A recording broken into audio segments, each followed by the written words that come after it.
नमस्कार मित्रांनो. तर मित्रांनो, आज आपण बघणार आहोत की मित्रांनो, मोनिकाने ओवीचे आणि अमृताचे जे सत्य असते ते पकडलेले असते. पण तुम्ही त्यांना जे सत्य तिच्या समोर आलेले असते मित्रांनो, ते खरे नसते. कारण मोनिकाला असं वाटत असतं हे सगळं यामागे सर्व अमृताचा हात आहे. परंतु मित्रांनो, तुम्हाला तर माहीत आहे, ओवीला यावेळेस गाण्याची क्लास लावण्यासाठी तिच्या वडिलांनी स्वतः सारंगने परमिशन दिलेली असते आणि तो स्वतः तिला गाण्याच्या क्लाससाठी घेऊन जात असतो. परंतु मित्रांनो, तिला ते माहीत नसते आणि इकडे आता सारंगला साताऱ्याला काम आल्यामुळे तो बबलू काकाला त्या दिवशी पाठवत असतो तिला आणायला. तर मित्रांनो, आता इकडे मोनिका ओवीला आणि अमृताला मोठी शिक्षा देण्याचा विचार करत असते. आणि मित्रांनो, मोनिका हे विसरते की मागच्या वेळेस ज्यावेळेस तिने ओवीला आणि अमृताला जी शिक्षा दिली होती त्यावेळेस तिचे कसे झाले होते हाल. परंतु तरीसुद्धा ती ओवीला आणि अमृताला मोठी शिक्षा देण्याचा विचार करत असते. मोनिका ओवीला शिक्षा देते परंतु अमृताला शिक्षा देत नाही. कारण ती ओवीला काय शिक्षा देते हे आपण लवकरात लवकर बघणार आहोत.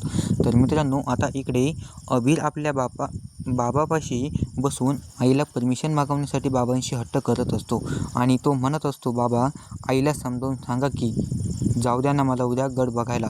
तर मित्रांनो, आता जगन्नाथ त्याला समजावून सांगतो की हो, आपण घेऊ परमिशन. तर आता तेवढ्यात तिकडून सावली येतेच. तर जगन्नाथच्या मांडीवर झोपायचं नाटक करून अबीर बसतो आणि सावली आल्यानंतर जगन्नाथ सावलीला म्हणतो, अगं जाऊ दे ना या विचाराला गड बघायला, आपल्या माणसांबरोबर तर जाणार आहे. आणि मित्रांनो, हाच शब्द ऐकताच सावली विचारात पडते.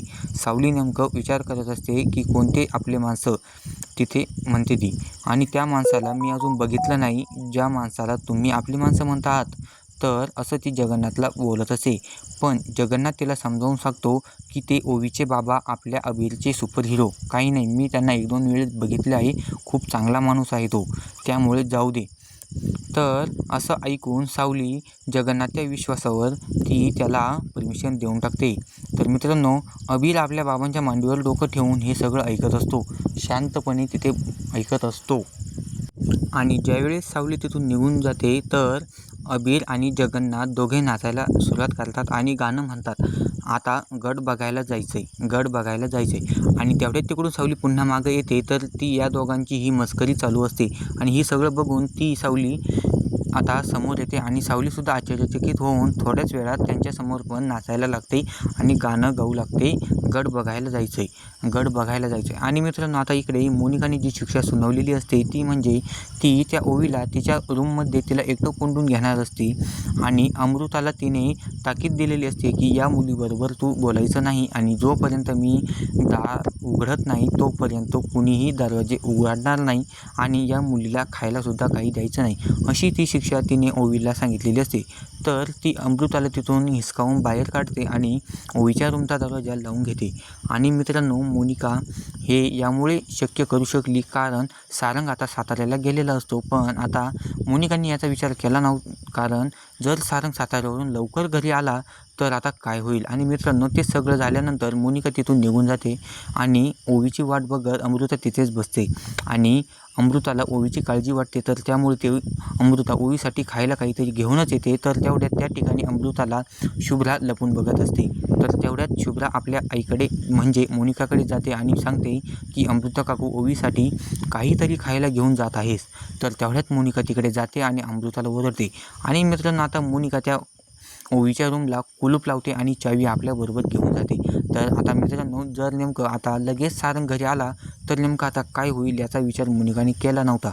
आणि तिथे थोडा वेळ झाल्यानंतर मित्रांनो, तेवढ्यात तिकडून तिलोत्तमा येते आणि तिलोत्तमा मोनिकाला ओरडू लागते, अगं सोड त्या लहान मुलीला, मागच्या वेळेस लक्षात आहे ना शिक्षा दिली होती सारंगने. तर सारंग काय म्हणला होता, जर यावेळेस तू हे असं केलंस तर आणि जर तू सारंगसमोर पकडण्यास आलीस तर तो तुला जिवंत सोडणार नाही, असे तिथे त्यांचे बोलणे चालू असते. तर मित्रांनो, आता इकडे जगन्नाथ आपल्या नातवाला परमिशन मिळाल्याबद्दल आनंदी असतो. आणि मित्रांनो, आता इकडे दुसऱ्या दिवशी सकाळी बबलू काका आपली गाडी चालू करतच असतो. तर त्याची गाडी चालू होत नाही. तर तेवढ्यात त्याला आपल्या मालकाचा म्हणजे आपल्या सारंग भाऊचा फोन येत असतो आणि तो फोन उचलतो. तर सारंग त्याला म्हणतो, अरे मी आता इकडेच येऊ राहिलो, तुला एक काम सांगतोय तेवढं तू कर. तर बबलू म्हणतो, काय करायचं आहे तर पटकन सांग. तर सारंग म्हणतो, तू एक काम कर, गुरुकुलमध्ये जा आणि तिथून अबीर नावाच्या मुलाला सिंहगड रस्त्याच्या कडेला घेऊन ये, कारण आम्हाला गड बघायला जायचं आहे आणि जर मी गाडी आतमध्ये आणली तर खूप ट्रॉफिक असेल, त्यामुळे त्यालाच इकडे घेऊन ये. तर आता बबलू काका म्हणतो, हा कॅरेक्टर कोण आहे आता? तर सारंग त्याला समजावून सांगतो, अरे ओविला गुरुकुलमध्ये ज्या मॅडम गाण्याचे क्लास शिकवतात त्याच मॅडमचा मुलगा असतो तो. तर आता बबलू काका सारंगला म्हणतो की तू हे एक काम बरोबर केलं, ओवीला गाण्याच्या क्लासचे परमिशन दिली आणि तिला क्लास लावून दिली. हे काम तू एकदम परफेक्ट केलं, कारण त्या मुलीचे ते स्वप्नच होते गाणे शिकायचे आणि तू ते पूर्ण केली तिचे स्वप्न. तर सारंग त्याला म्हणतो, ते जाऊ दे, पण लक्षात राहू दे, तुला अबीरला माझ्याकडे लवकर घेऊन यायचे आहे. तर तो तेवढ्यात कॉल बंद करतो आणि बबलू काका तिथून निघतो.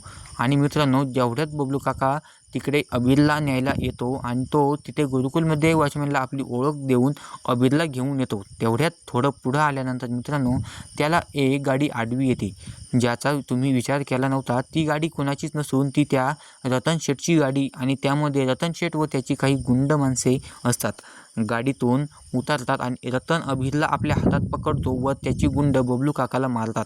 तर तेवढ्यात बबलू काका सारंगला फोन करतो आणि तिथे यायला लगेच सांगतो. तर मित्रांनो, आता काय होणार? सारंग आपल्या मुलाला वाचवू शकेल की नाही आणि इकडे ओवी आपल्या गुरुकुलच्या कार्यक्रमाला पोहोचेल की नाही? आणि मित्रांनो, जो गोंधळ इकडे गुरुकुलमध्ये झालेला आहे सावलीचा आणि जगन्नाथचा, तो नेमका आता काय होणार हे बघण्यासाठी मित्रांनो आपल्या चॅनलला लगेच लाईक करा आणि सबस्क्राईब करा.